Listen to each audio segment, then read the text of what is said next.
இனிகோ நகர்லேருந்து வந்திருக்கேன். என் பேர் ஜூலியா. என் கணவர் பேர் பால்வின்.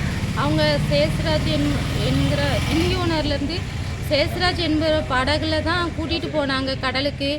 இரவு 10 மணிக்கு வலைக்குன்னு சொல்லி கூட்டிகிட்டு போனாங்க. ஆனால் அவங்க கடத்தலுக்கு யூஸ் பண்ணியிருக்காங்க. என் மாப்பிள்ளைக்கு குடியை கொடுத்து ராஜேந்திரன், பால்வின், ரதம் 3 பேரும் கடலுக்கு போனாங்க. அதில் ஆலந்தலையில் என் மாப்பிள்ளைய 3 பேர் என்ன பிரச்சனை நடந்ததோ தெரியல. அந்த ரதம்ங்கிறவங்க இறங்கி போயிட்டாங்க.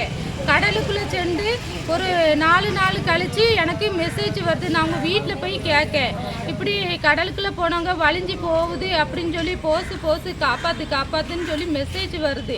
அதையும் பொருட்படுத்தாமல் ஒன்றுமே செய்யலை. நான் சவுத் போலீஸ் ஸ்டேஷனில் போய் என் மாப்பிள்ளையே காணுன்னு சொல்லி கம்ப்ளைண்ட் கொடுத்தேன். அவங்க எந்த கம்ப்ளைண்ட்டையும் எடுக்கலை. இந்த கடத்தலுக்காக போயிருக்கான், பொண்ணியை தூக்கி உள்ளே வைக்கணுமாமா அப்படின்னு சொல்லிட்டு கேட்கா. 1 மணி நேரம் வெயிட் பண்ண சொன்னா. சேஸ்ராஜ் என்பவருக்கு ஃபோன் பண்ணாங்க.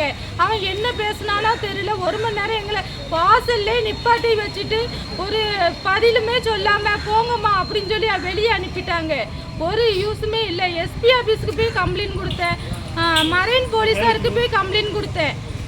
ஒன்றுமே நடக்கலை. அதனால எனக்கு இங்கே ஒரு நல்ல முடிவாக கிடைக்கணும்னு தாழ்மையுடன் கேட்டுக்கொள்கிறேன். நான் வீட்டு வேலைக்கு போயிடுறேன்.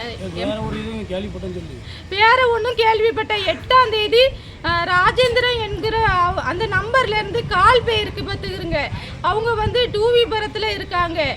ஒழிச்சு வச்சுருக்காங்கன்னு நினைக்க. அவங்க மனைவி எடுத்திருக்காங்க. உடனே பதறிக்கிட்டு சுவிட்ச் ஆஃப் பண்ணி வச்சுட்டாங்க.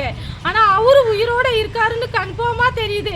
என் மாப்பிள்ளைய நேற்று வந்து கேள்விப்பட்டது. எங்கள் தெருவு முழுதும் பேச்சு அடிபடுது.